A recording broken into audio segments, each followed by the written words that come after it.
The Hanging Gardens of Babylon. Did the Lost Wonder ever exist? If you enjoy the content, please consider subscribing and liking the video. It truly helps the channel grow and continue to create contents like this. Alright, let's slow this down for a moment and imagine we're standing in the ancient world. Not the marble and column version we're used to from Greece or Rome, but something older, dustier, heavier. The air is warm. The ground smells like sun-baked clay. Somewhere nearby, the Euphrates River moves steadily, quietly, like it always has. And rising above the city, if the stories are true, is something that absolutely should not exist there. A mountain of green, trees spilling over terraces, water flowing upward against gravity, a miracle built from brick, bitumen, and ambition. The Hanging Gardens of Babylon. This is one of those mysteries that feels less like a puzzle and more like a mirage. The closer you get, the more it shimmers. Everyone has heard of the Hanging Gardens. They're one of the 7 wonders of the ancient world. But here's the thing that immediately messes with your head. No one has ever definitively found them. No ruins that clearly say, yes, this was it. No Babylonian inscription that proudly announces, I built the gardens. Nothing concrete, just stories, just echoes, and yet almost everyone believes they were real. So, let's talk about that tension, because that's where the mystery really lives. On one side, you've got ancient writers describing something so vivid, so specific, that it feels impossible they were all just making it up. On the other side, you've got archaeologists standing in the dirt saying, okay, but where is it? The traditional story goes like this. Around the 6th century BCE, King Nebuchadnezzar II, the same ruler associated with the Ishtar Gate and the grandeur of Babylon, builds the Hanging Gardens for his wife, Amadis. She's said to be from Media, a mountainous region. Babylon, by contrast, is flat, hot, dry, all mud brick and river banks. And she misses home. She misses green hills and trees and waterfalls. So Nebuchadnezzar, being one of the most powerful men on earth at the time, decides to solve that problem the only way kings like that ever do. He tries to recreate an entire landscape. If that's true, then the Hanging Gardens weren't just an architectural flex. They were emotional, personal, a love letter written in stone and soil. And honestly, that idea alone has probably kept the story alive for over 2,000 years. It humanizes this colossal empire. It turns Babylon from a symbol into a place where someone missed home. But here's where things start to get strange. None of the Babylonian records we have, none of the cuneiform tablets cataloging Nebuchadnezzar's accomplishments, mention the Hanging Gardens. And this guy loved documenting his achievements. He wrote about walls, temples, gates, canals. He named himself constantly. So why leave out the most spectacular thing ever built in the city? Instead, all the detailed descriptions come from Greek and Roman writers, centuries later. People who never saw Babylon in its prime. People who were relying on secondhand accounts, oral traditions, lost texts. That doesn't mean they're wrong, but it does mean the signal has traveled a long way through time before it reaches us. And yet, when they describe the gardens, they all describe roughly the same thing. A series of ascending terraces, stone columns, thick layers of soil deep enough to support large trees, water lifted from the river below through some kind of mechanical system, possibly an early screw pump or chain pump, feeding channels that ran through the structure, keeping everything alive in a hostile climate. Think about that for a second. This isn't just a garden. This is advanced engineering, waterproofing techniques, load-bearing architecture, irrigation systems operating continuously in intense heat. Even by modern standards, that's not trivial, and that's where the story starts to pull you in. Because ancient Mesopotamia wasn't primitive, far from it. These people invented writing. They mapped the stars. They built cities that lasted thousands of years.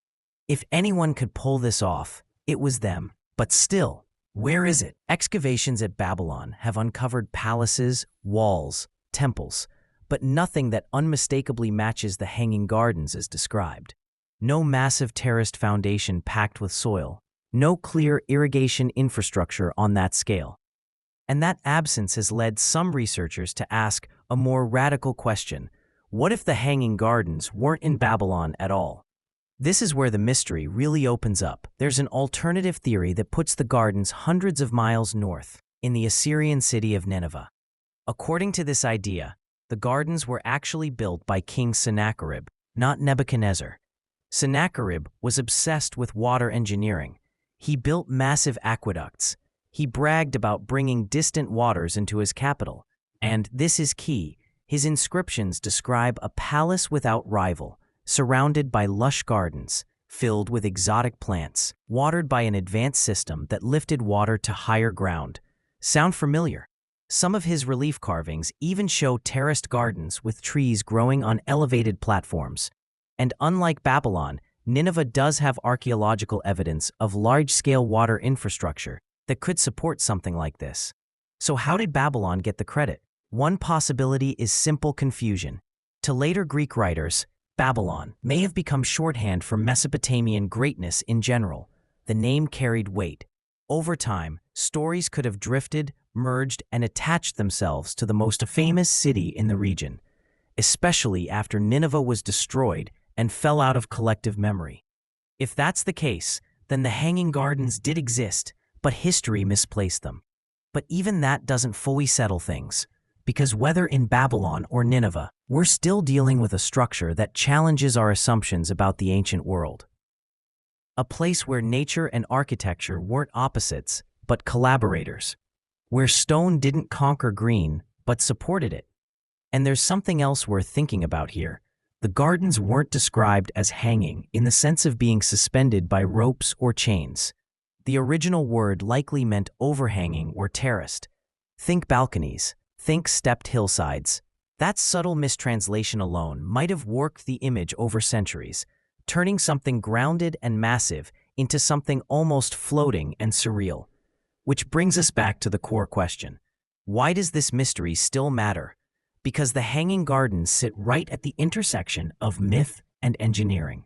They force us to ask how much of ancient history we've lost, not just physically, but conceptually. How many innovations existed, flourished, and then vanished because the systems that supported them collapsed? How many marvels were real, but left behind no durable signature? The gardens remind us that absence of evidence isn't always evidence of absence, especially in places where mud brick melts back into the earth, where rivers change course, where empires fall and are rebuilt on top of themselves. And maybe that's why this story refuses to die, because the Hanging Gardens aren't just about a missing structure. They're about the fragility of memory, about how easily wonder can slip through the cracks of time.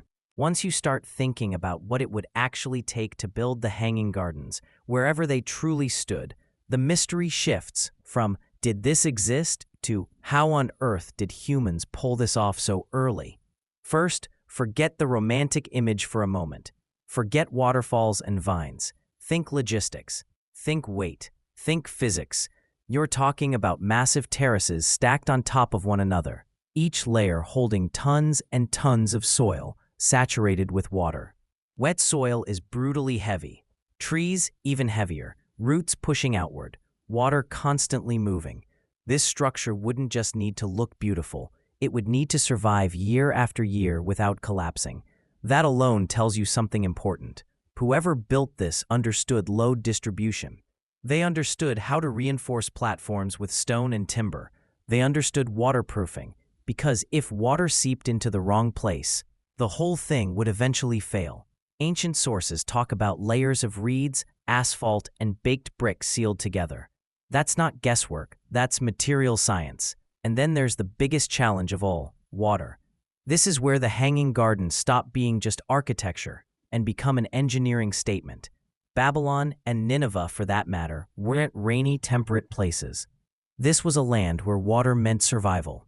Every civilization there lived and died by irrigation.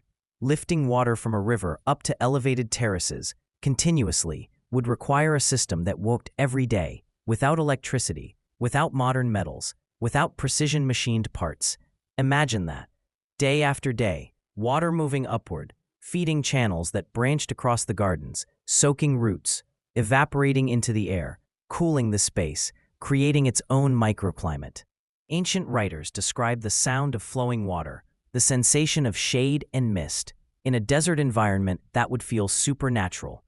Some researchers think they used an early form of the Archimedes screw, though traditionally that invention is credited later.